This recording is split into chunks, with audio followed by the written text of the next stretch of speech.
I would like us to speak in English because it's for my blog, you know. And I went to see this wonderful exhibition in Centre Pompidou Metz, which deal with Klein, Yves Klein, and all what's going on around in Japan, but also in Italy with Fontana. So I would like to know, as you are a specialist of Fontana, I would like to know what's your feeling about the possible relation between both of them.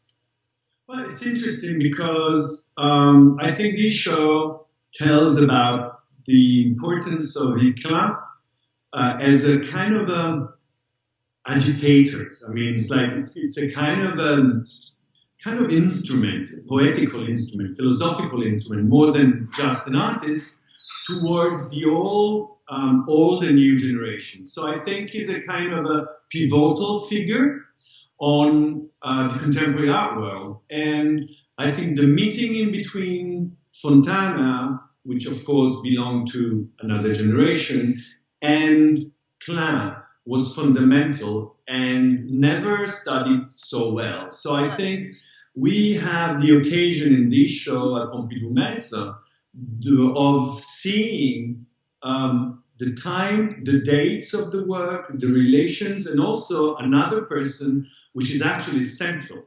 And we rather have to study her very well, which is Yves Klein, the gallerist, which was also the occasion of this meeting. So I think that both of them were central for the new contemporary art in the world, but especially they represent the antidote to what we think today is central, which is the American contemporary art.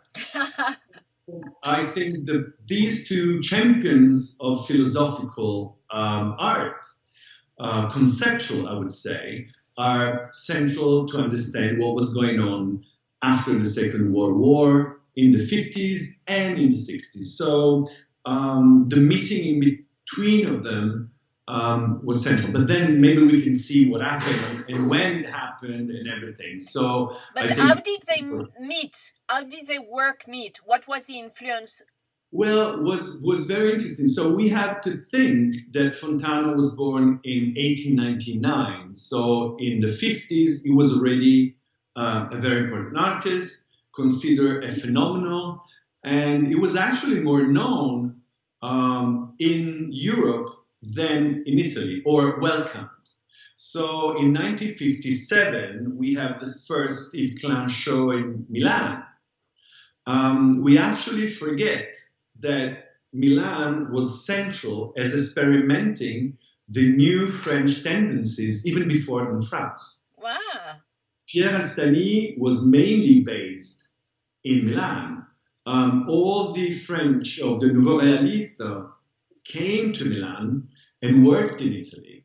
The Galleria Apollinaire and others in Milan was deeply related with this. And if you think the young Yves Klein was having his one-man show in Milan, and many of the Italians were actually participating on this idea. We don't have to forget that most of the Nouveau Realisme happened also in Italy. And of course, we have to remember that in 1970, the Nouveau Realisme died in Milan. Of the Yves Klein, but let's speak about the birth. What can be the collaboration and the influence between Fontana and Klein? How does it work? Because they are too fascinated by the sky, the space, the discovery of that. There's a kind of a legend that Yves Klein invented the monochrome. Nobody really invented the monochrome, otherwise we have to go back on Russia in the early 10s, etc. I think that Fontana was considered kind of a father of the new generation, and that was very important because definitely that's the way they meet. Fontana was rediscovered in his late 50s by the new generation of French Yves Klein and the others, but also by the group Zero. And when they met, the very important thing, Fontana was very generous, and Fontana was the first ever in Italy to buy a monochrome by Yves Klein in 1957, which actually still belongs to the Fontana Foundation. So Fontana was really helping, the young kids, and that's the way they met. So there's also a sentence that Fontana says that when he met Yves Klein, Klein recognized this idea of Fontana working on monochrome since 1949. And he was also considered kind of a pioneer that moved the painting towards something else. Yeah, a 3D at least. And that's what also we have to remember, that in 1959, Fontana presented his cuts at la Galerie Stadler in Paris, and Michel Tapier wrote an incredible text about that, saying that Fontana is the most important pioneer. So there's this deep relation that really nobody studied, and I think this show is very important because Fontana then quoted that it wasn't just a good friendship or a physical relation with Yves Klein, and also in a Fontana way saying, I appreciated the fact that he was working on a philosophical way and in a different kind of matter towards painting. We both, says, changed the idea of painting, but also he said, I had a great admiration for him, and also he had a great respect, Klein, towards Fontana for my career and for my age. But also he said that he was very generous as an artist. And he said there was kind of a ideal expectation that I had towards Klein, which was the same I had towards Einstein and Piero Manzoni. So I think that when Yves Klein became this kind of great philosopher and artist, Fontana was very happy. And of course, we have to think that in that kind of idea, space, not just skies, but really space as a cosmos. They were both talking about cosmos. Space, cosmos, the idea of the vide, the void. They subtly changed the idea of void and was just not representing something empty, which was more towards a surrealistic art, towards a surrealistic world, or the American idea of representing the world, the void, but they move it towards something closer to contemplation. And mystical. It was kind of mystical, but also really related to the perception, which was very important, and the conceptual idea. I would rather prefer to use conceptual, not in the 70s way, but I would use conceptual as somebody that moved the easel paintings and the painting towards something else.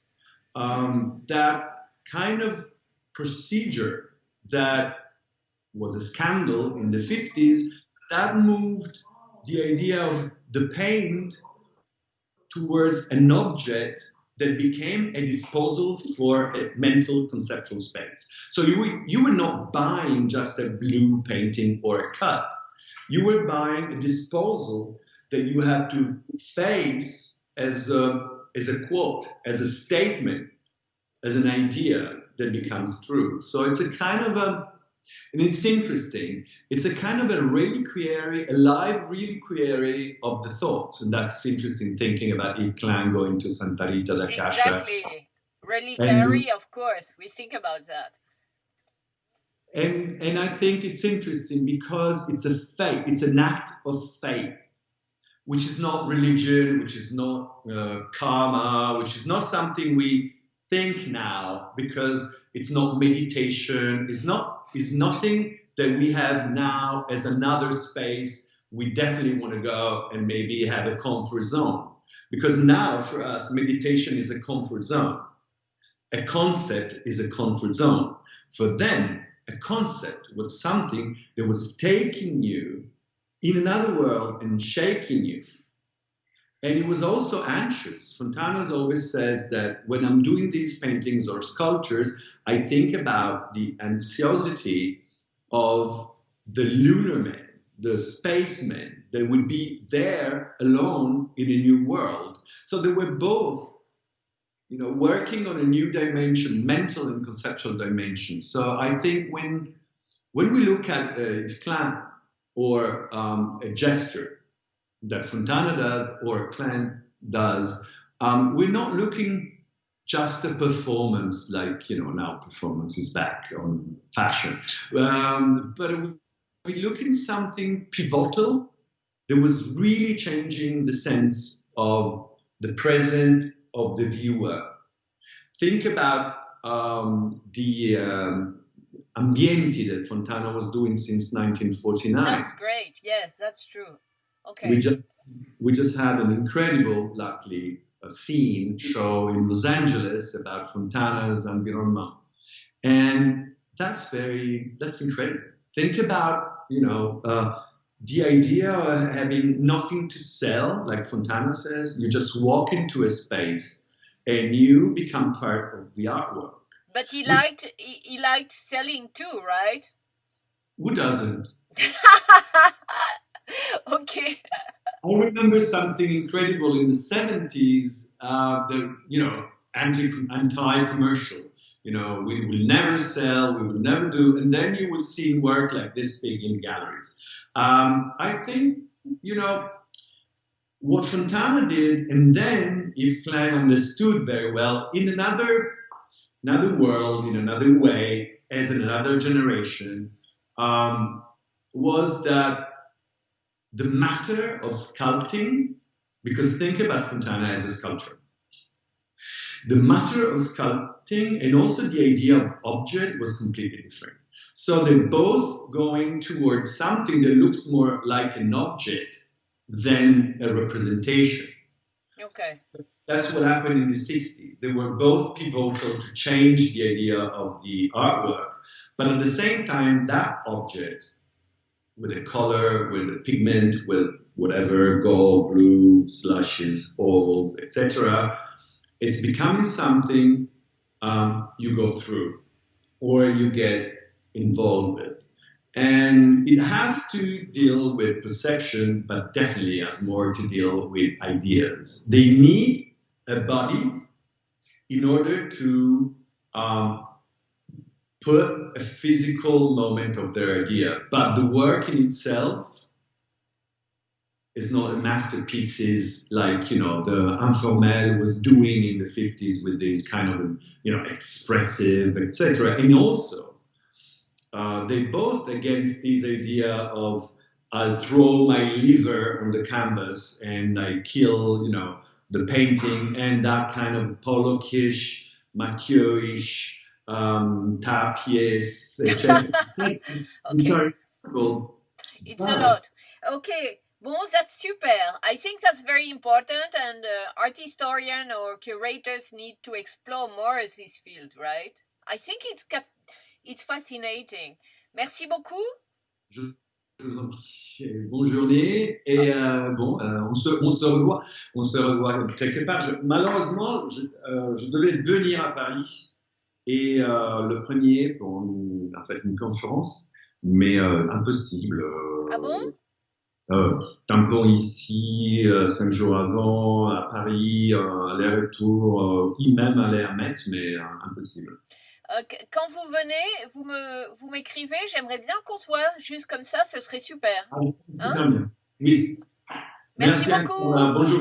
Désolé pour le micro avant, mais... Pas de problème, on a l'habitude. À bientôt. Nada. Allez. Bye.